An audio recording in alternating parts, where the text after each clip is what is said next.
Bonjour bien-aimés, j'espère que vous allez bien.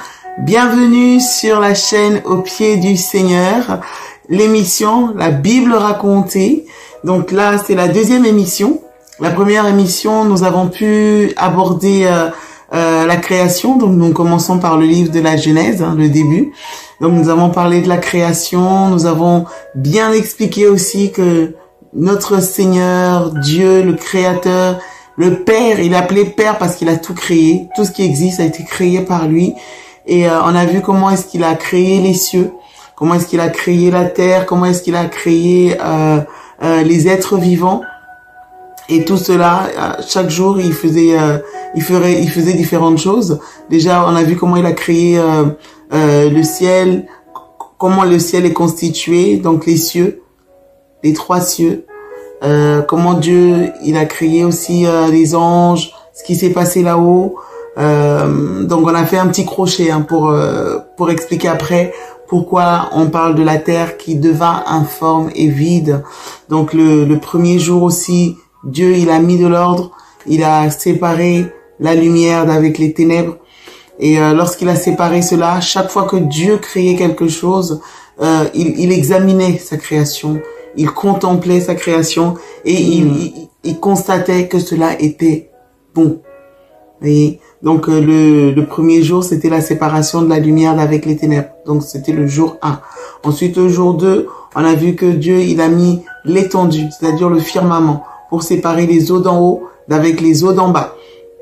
Par la suite, au troisième jour, Dieu, il s'est occupé maintenant des eaux qui étaient en dessous de l'étendue. Il a fait en sorte que cela se regroupe et il a appelé ça mer, donc les cours d'eau. Il y a eu les mers, il y a eu les fleuves, toutes ces choses.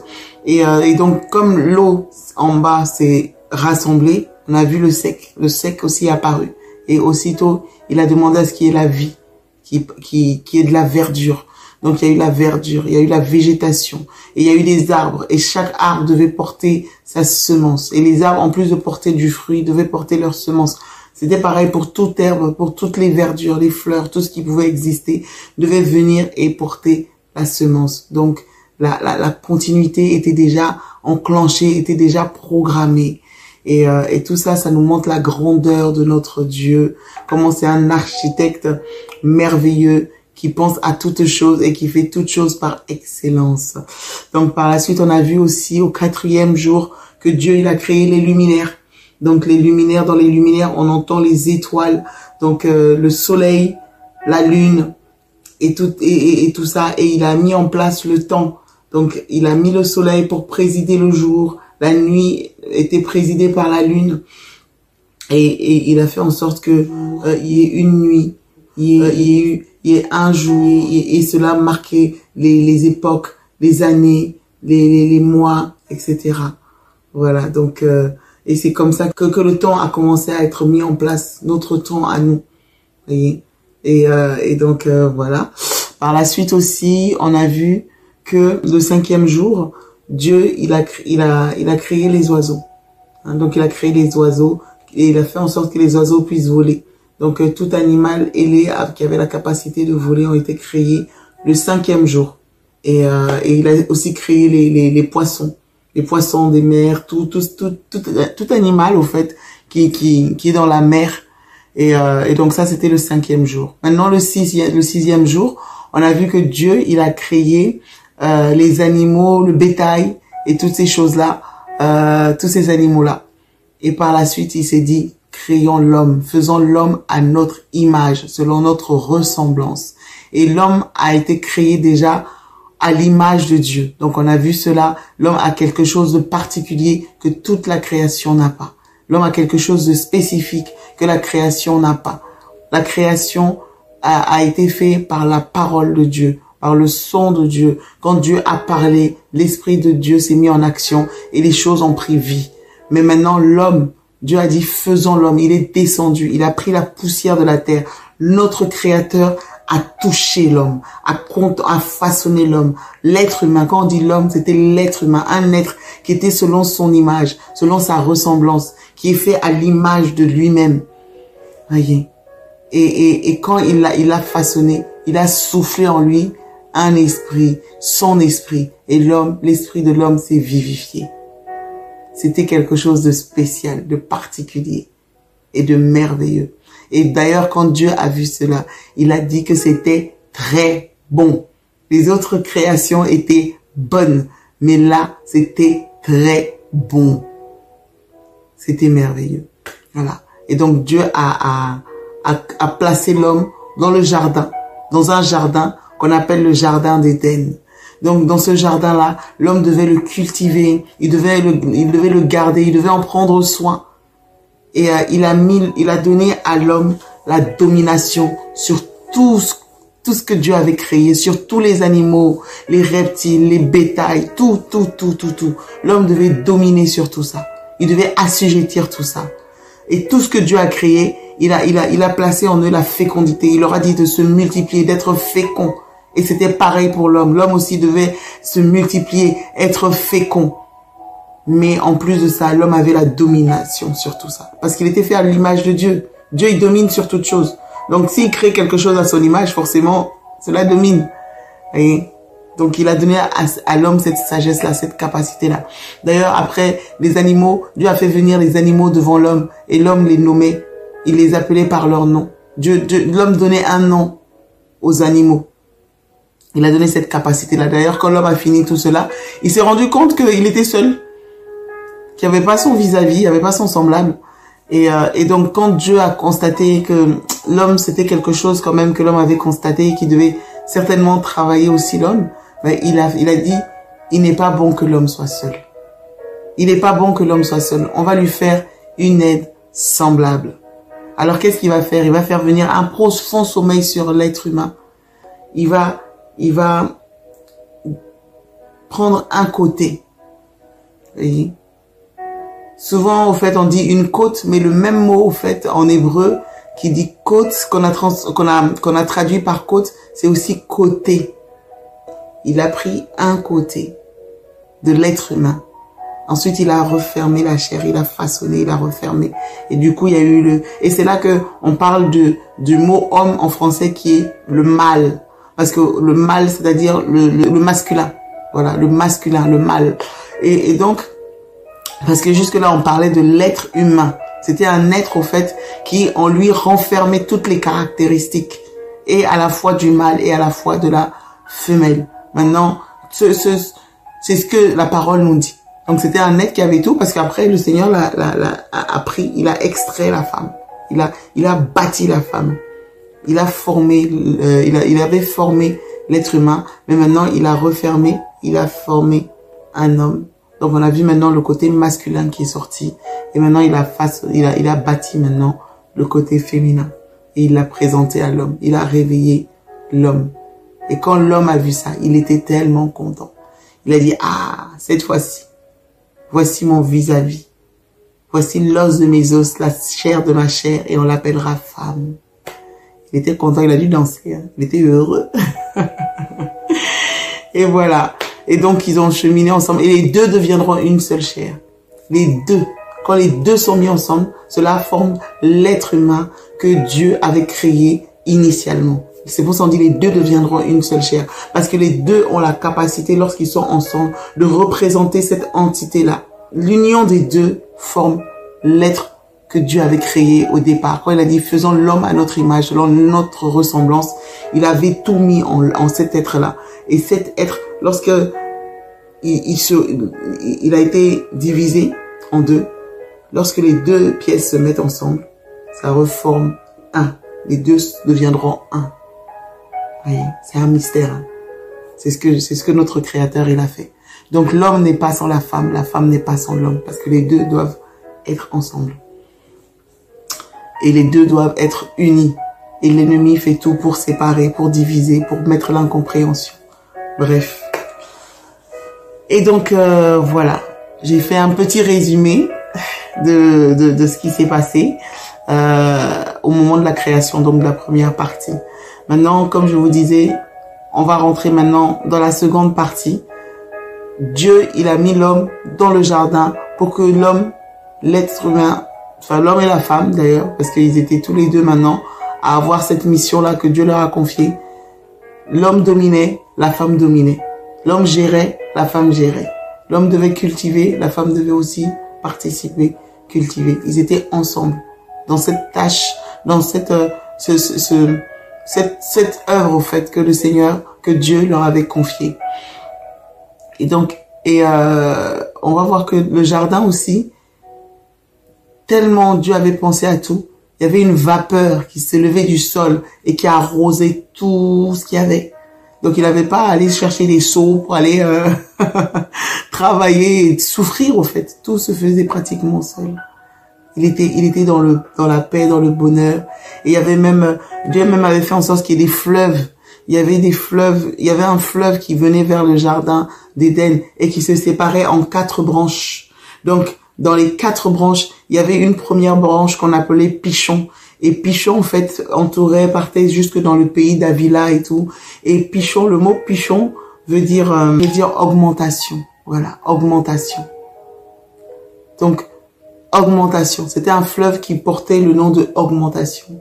Et là où ce fleuve allait, il allait justement, comme je vous disais, dans le pays d'Avila, là où il y avait de l'or, là où on trouvait du bdellium, là où on trouvait de l'onyx, là où on trouvait des pierres précieuses. Augmentation. Il y avait un autre fleuve qui s'appelait, enfin, il y avait un autre débranchement, en fait, de ce fleuve qui s'appelait Guillon. Donc, et Guillon, en fait, lorsqu'on regarde, ça veut dire source jaillissante, éclatant. Ça éclatait, ça jaillissait. Maintenant, il y avait un autre débranchement aussi du fleuve, et ça portait le nom de Hiddekel. Hiddekel veut dire rapide. Rapide. Voyez, l'accélération, la rapidité est rapide. Ensuite, la dernière branche de ce fleuve, le dernier bras, s'appelait Euphrate. Et Euphrate veut dire fertilité. La fertilité. Voilà. Et tout cela entourait et passait vers le jardin d'Éden. Donc l'homme était bien entouré. Il était entouré de l'augmentation, la croissance, la bénédiction. Il était entouré des fleuves jaillissent, de ceux qui jaillissaient, de ceux qui éclataient, qui poussaient, qui étaient là, en abondance, au fait. Et il était aussi accompagné de la rapidité, de l'accélération, comme une flèche. Et il était aussi accompagné de la fertilité. Bref, ça c'est ce qui entourait le pays. Vous savez, quand Dieu fait les choses, il y a des mystères cachés. Et ce Dieu-là est merveilleux. Donc voilà. Et l'homme était là dans la paix avec la femme, dans le repos, dans la joie, voilà, il gérait tout cela. Maintenant, un jour, il y a un événement qui va se passer, qui va venir tout changer. La Bible nous parle du serpent. Il dit que le serpent était le plus rusé de tous les animaux des champs. Et lorsqu'on regarde, la Bible nous parle du serpent, on sait qu'il ne s'agit pas du serpent standard, du serpent lambda, du serpent classique. C'est un être qui a pris la forme de cet animal. C'est un être qui a pris la forme sournoise de cet animal. Et on dit le plus rusé de tous les animaux des champs. Donc, et on sait que celui qui a pris la forme, c'était le diable. C'était Satan, l'adversaire, l'ange déchu. D'ailleurs, quand les anges ont été déchus, nous on dit que les anges déchus, en fait, on les appelle les démons. Parce que c'est aussi des anges, mais ce sont des démons. Ils ont été déchus de la présence de Dieu. Et donc, le chef, donc Lucifer, qui a porté le nom de Satan, c'est-à-dire il est devenu l'adversaire de Dieu, l'adversaire, ben, il a pris la forme du serpent. Et il est venu se présenter devant la femme. Et qu'est-ce qu'il dit à la femme? Il dit, est-ce que Dieu a-t-il réellement dit que vous ne mangerez pas de tous les arbres qu'il y a dans le jardin? Sachant que quand Dieu a mis l'homme dans le jardin, il a mis au milieu du jardin 2 arbres principaux. Il y avait l'arbre de la connaissance du bien et du mal, et il y avait l'arbre de vie. Et Dieu a dit à l'homme, l'arbre de la connaissance du bien et du mal, tu n'en mangeras pas. Tu n'en mangeras pas parce que le jour où tu manges l'arbre de la connaissance du bien et du mal, tu mourras. Alors, pourquoi Dieu a fait ça? On peut se poser la question. Il aurait pu mettre l'arbre dans un coin inaccessible. Il aurait pu le mettre hors du jardin d'Éden. Il aurait pu le mettre sur une montagne, loin, loin, là-bas, où l'homme ne peut pas. Ou bien dans un coin éloigné, tout au bout du jardin, difficile d'accès, pour préserver l'homme, peut-être. Mais non. Dieu, il a mis en plein milieu. C'est-à-dire un endroit incontournable. Il y avait l'arbre de vie et il y avait l'arbre de la connaissance du bien et du mal. Voyez? Plus tard, on verra que le Seigneur même dit, je mets devant toi la vie et la mort, choisis la vie. Pourquoi? Parce que Dieu a donné à l'homme le libre arbitre. Il l'a fait exprès. Parce qu'il faisait confiance en l'homme. Il responsabilise l'homme. Quand quelqu'un a une responsabilité, ça veut dire que tu as aussi, tu as une charge, mais tu as aussi quelque chose une autorité qui t'est confiée, mais tu as aussi un devoir. Et tu as cette capacité-là, une responsabilité qu'on t'a offert, qu'on t'a attribué au fait.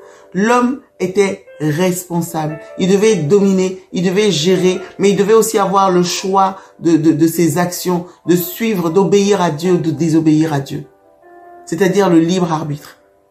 Le fait qu'il est mis là, c'est que l'homme voyait l'arbre de connaissance du bien et du mal, il voyait l'arbre de vie, il voyait les autres arbres, et il avait la capacité de dire non.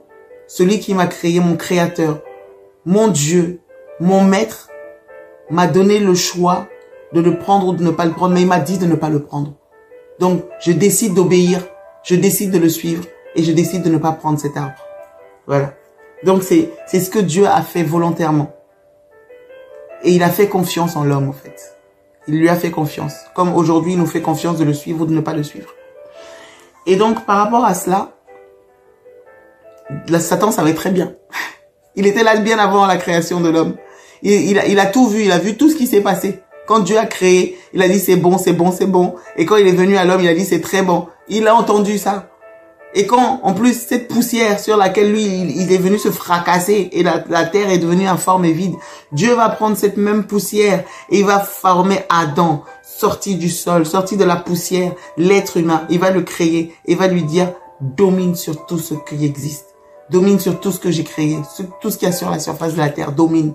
Je donne la domination. Mais il y a une chose que je te donne comme commandement. C'est-à-dire, ne prends pas ça. L'arbre là de la connaissance du bien et du mal. Ne le mange pas. C'est un conseil que je te donne, sinon tu vas mourir. Voilà.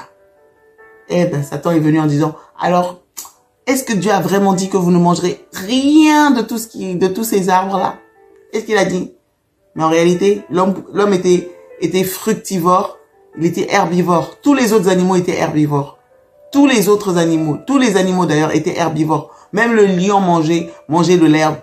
Le lion et l'agneau pouvaient dormir ensemble parce qu'ils avaient la même nourriture. Ils mangeaient de l'herbe. Ils mangeaient tous de l'herbe. L'homme, non, en plus de manger l'herbe, la verdure, l'homme mangeait les fruits. L'homme avait la capacité de manger les fruits. Et Satan, il le savait. Alors il dit, alors, tu ne mangeras... Dieu a dit de ne manger aucun fruit. Aucun fruit. Il a-t-il réellement dit ça? Et la femme va lui expliquer parce qu'il est venu vers la femme. Il n'est pas venu vers l'homme, hein. Il a décidé de venir vers la femme. Et de manière très sournoise. Alors la femme va lui expliquer, non. Dieu, il a dit qu'on peut manger de tous les arbres, de tous les fruits, au fait, des arbres. On peut manger de tout. Sauf ceux qui sont au milieu, là. Celui qui est au milieu, l'arbre de la connaissance du bien et du mal, Dieu nous a dit de ne pas en prendre. Et c'est la réponse qu'il attendait. Il a prêché le faux pour avoir le vrai. Il attendait juste que cette phrase vienne. Et quand il a entendu ça, il a dit, non, ah bon? Il a dit ça. Mais vous ne mourrez pas. Vous ne mourrez pas. En gros, Dieu est un menteur. Il casse la confiance qui est entre l'homme et Dieu. Il dit, Dieu a dit ça. Vous ne mourrez pas. Il sait que si vous en mangez, vous deviendrez comme Dieu. Vous deviendrez des dieux, des petits dieux. Or, ils étaient déjà comme Dieu. Parce que Dieu a dit, façonnons l'homme, formons l'homme à notre image. Satan, lui, il n'était pas comme Dieu. Quand Dieu a créé les anges, il n'a pas dit, faisons les anges à notre image, selon notre ressemblance. Les anges, certes, ils sont esprits, mais l'homme a quelque chose que les anges même n'ont pas. L'homme est au-dessus des anges. Quand il est fait à l'image de Dieu, parce que Dieu est au-dessus des anges. Donc, comme l'homme est à l'image de Dieu, l'homme est au-dessus des anges. Voyez. Donc, l'homme, l'être humain, est au-dessus de Satan. Il le savait. Et lui, il a voulu prendre la place de Dieu. Il a voulu être comme Dieu. Et cela lui a coûté la gloire qu'il avait là-haut. Il a été précipité. Alors il va dire à l'homme qui est déjà comme Dieu, qui est un petit Dieu, il va dire à l'homme, Dieu a menti. Parce qu'il sait que si tu manges, tu seras comme lui. Tu seras comme Dieu. Est-ce que vous voyez la chose? Alors, il va lui dire, mais mange, tu vas voir comment c'est bien. Désobéis à ton Dieu, en gros. Tu vas voir. Tu vas voir, au fait. Eh ben, la femme s'est laissée tromper. Elle a regardé. Elle a regardé l'arbre. Elle a dit, là. C'est vrai, hein. Là, quand on regarde, ça a l'air bon, hein. Le fruit même est joli comme ça, là. Non, ça a l'air doux. Alors, elle va prendre du fruit et elle va le manger. Elle va manger le fruit que Dieu lui avait dit de ne pas manger. Et quand elle va le manger, elle va aller en prendre un peu. Elle va prendre aussi. Elle va les donner aussi à son mari. Elle va les donner à Adam. Et Adam, il n'a pas refusé. On n'a pas vu qu'il s'est fait supplier. Il a mangé aussi bien comme il faut. Et quand il a mangé, la Bible dit que les yeux des deux là, quand ils ont mangé, les yeux de l'homme et de la femme se sont ouverts. Et ils ont vu qu'ils étaient nus. Bon, la petite parenthèse, les yeux se sont ouverts. Quand ils ont été créés avec des yeux. Et ils voyaient déjà, les animaux même venaient, ils voyaient. Ils n'étaient pas aveugles. Mais la Bible dit que leurs yeux se sont ouverts. Pourquoi? Parce que ils ont eu accès à quelque chose qu'ils ne devaient pas avoir accès. Certaines personnes même peuvent appeler ça le troisième œil. Vous voyez? C'est pas toute connaissance qu'il faut avoir. C'est pas tout qu'il faut voir. La Bible dit que les choses révélées sont à nous. Les choses cachées sont pour Dieu. Donc Dieu nous révèle les choses qu'il veut nous révéler et qui sont bons pour nous. Le fait de vouloir absolument accéder à une connaissance auquel on n'a pas droit, qui est hors du cadre biblique, on se met en danger. Parce que c'est pas bon pour nous. Et c'est cette connaissance qu'ils ont voulu avoir. Alors leurs yeux se sont ouverts et on a dit, ils ont vu qu'ils étaient nus. Ils ont vu qu'ils étaient nus. Pourtant, rien n'avait changé au niveau apparence physique. Mais ils ont vu qu'ils étaient nus. Lorsqu'ils ont été créés, pourquoi au moment de la création, ils n'ont pas vu qu'ils étaient nus? Parce qu'ils étaient entourés de la gloire de Dieu. Ils étaient entourés de la nuée de Dieu. Ils étaient entourés de cette présence-là. Il n'y avait pas eu la désobéissance, il n'y avait pas eu ce péché. Mais lorsqu'ils ont péché, le péché nous sépare de Dieu. Lorsqu'ils ont mangé, ils ont vu qu'ils étaient nus. La gloire de Dieu s'est retirée. Ils ont vu ce qu'ils ne devaient pas voir. Alors là, ils ont vu qu'ils étaient nus et ils ont eu honte. Ils ont eu honte.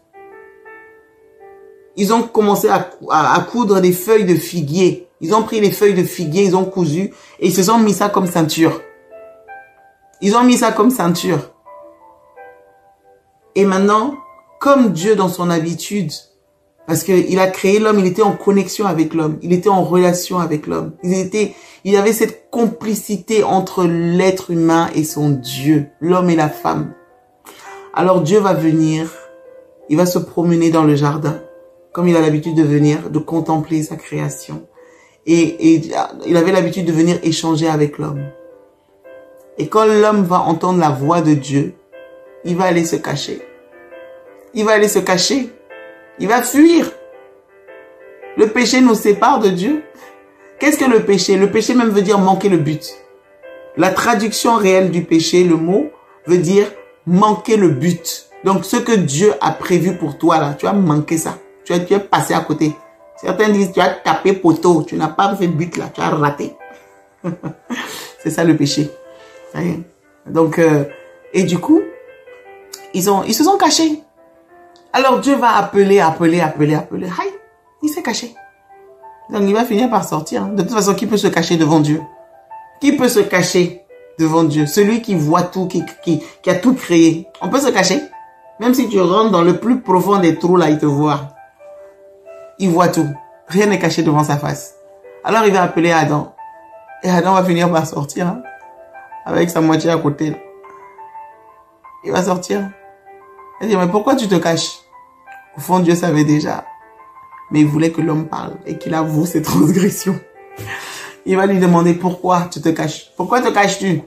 Il va dire, ben, au fait, on a vu qu'on était nus, quoi. Je me cache parce que j'ai vu que j'étais nu.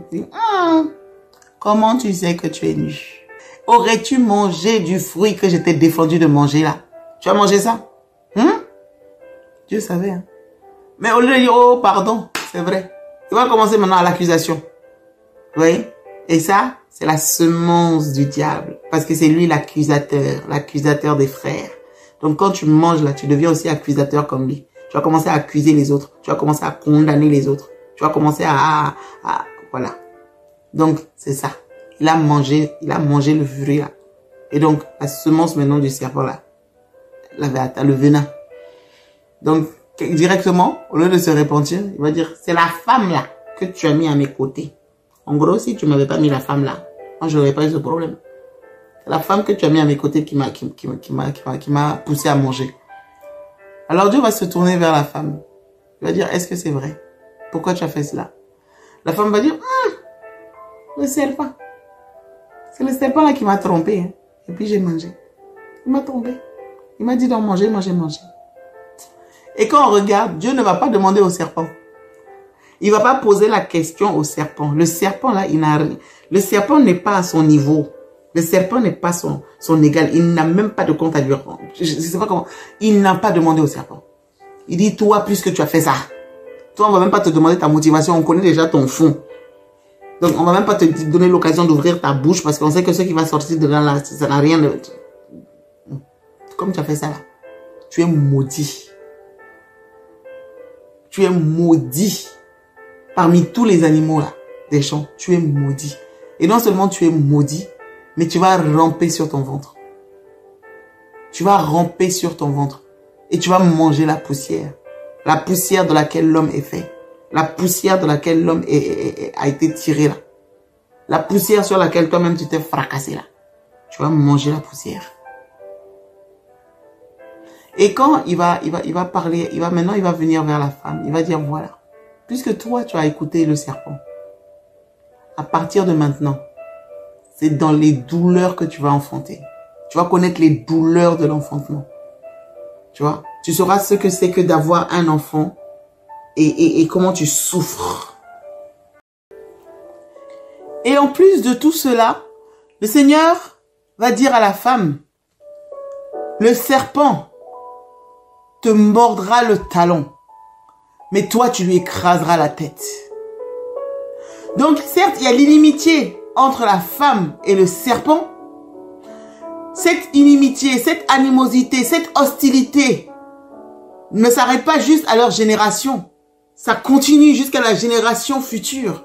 Donc à sa postérité, à la postérité de la femme, à la postérité du serpent. Mais en plus de cela, le Seigneur dit que le serpent a la capacité de blesser le talon de la femme et de sa postérité. Donc le serpent a la capacité de faire du mal à l'être humain. L'ennemi, Satan, il a la capacité de faire du mal. Parce qu'il peut blesser le talon. Quand un serpent blesse le talon, ça veut dire qu'il mord. Ça veut dire qu'il attaque.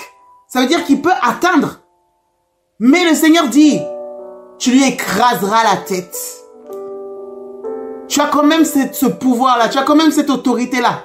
Tu as quand même cette capacité de lui écraser la tête. Mais encore, faut-il savoir viser la tête.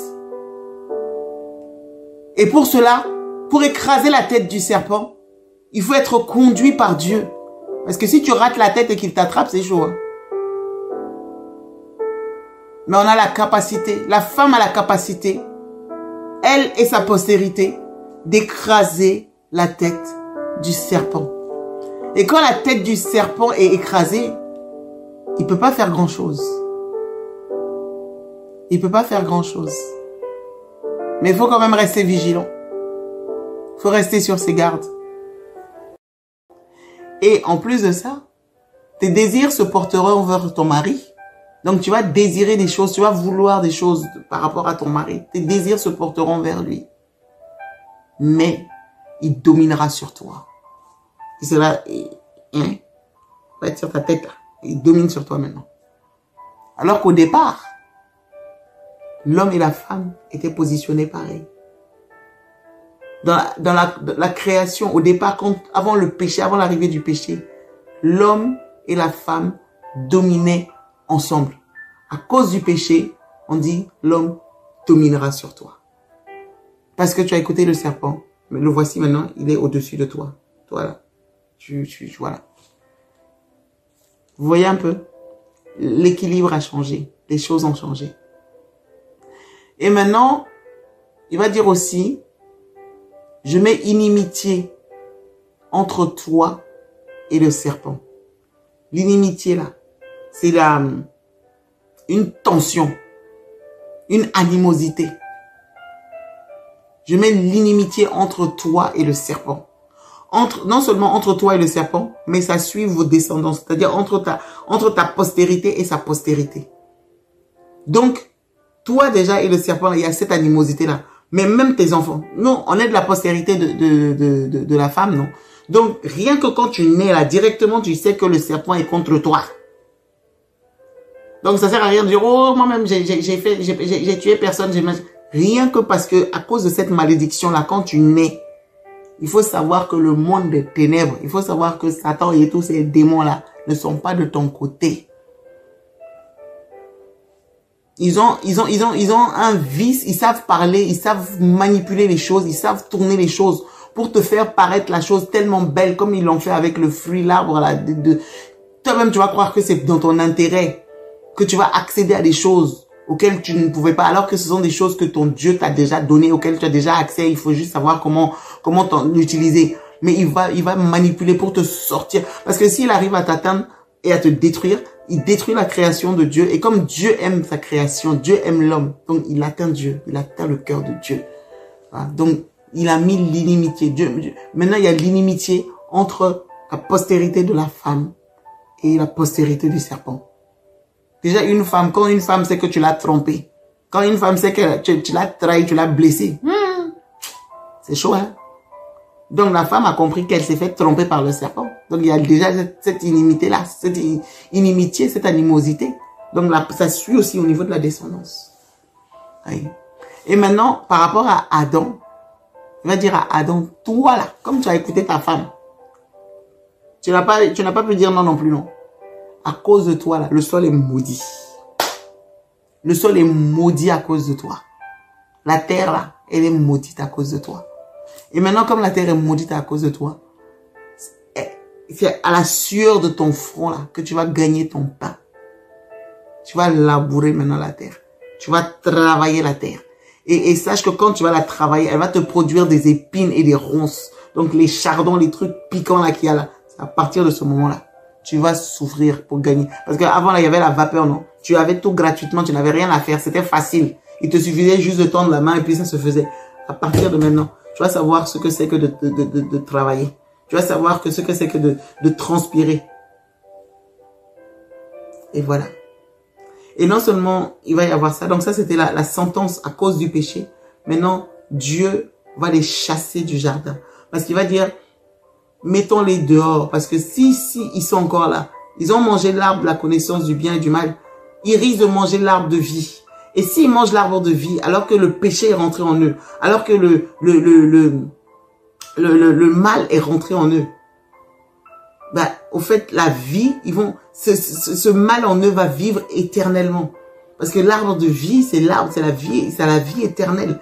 Donc, s'ils mangent ça, ils vont être constamment, continuellement, éternellement dans le mal. Déjà, un seul fruit, là, on a vu ce que ça donnait. Donc, il fallait les mettre dehors. Et avant de les mettre dehors, Dieu, il va tuer un animal. Il va les couvrir avec une peau d'animal. Il va couvrir leur nudité avec une peau d'animal. Déjà, quand on regarde les feuilles, ça se fane, ça reste pas tout le temps. C'était éphémère. Mais l'animal, donc il a fait un sacrifice. Parce que le péché, le salaire du péché, c'est la mort. Et comme Dieu ne voulait pas que l'homme meure, il va tuer un animal. Il va prendre la peau. Et la peau va servir maintenant pour couvrir la nudité de l'homme. Pour couvrir le péché de l'homme. pour couvrir maintenant ce que l'homme avait fait. Et donc maintenant, il va les mettre dehors. Et quand il va les mettre dehors, il va mettre 2 anges pour garder, 2 chérubins protecteurs devant la porte du jardin, là, devant le jardin.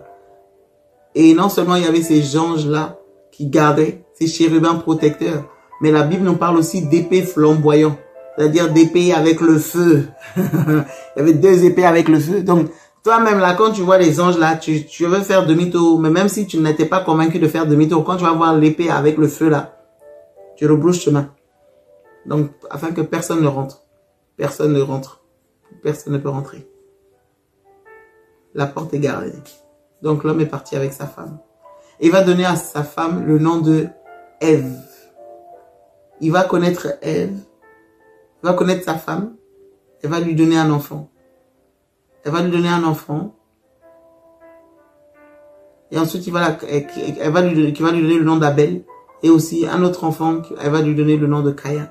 Ils vont donner le nom d'Abel et le nom de Caïn. Donc, ils vont avoir déjà dans un premier temps 2 enfants. Et il a donné à sa femme le nom de Ève, qui veut dire vie, vivant. Parce que elle portait la vie en elle. Au travers d'elle, elle peut mettre au monde. Voilà. Donc, on va s'arrêter là pour aujourd'hui. Dans une prochaine émission, on expliquera la suite, l'histoire de Abel et l'histoire de Caïn. Qu'est-ce qui s'est passé? Voilà, j'espère que vous avez été bénis. Et en tout cas, à très bientôt pour une prochaine histoire. Soyez bénis. Bonne journée.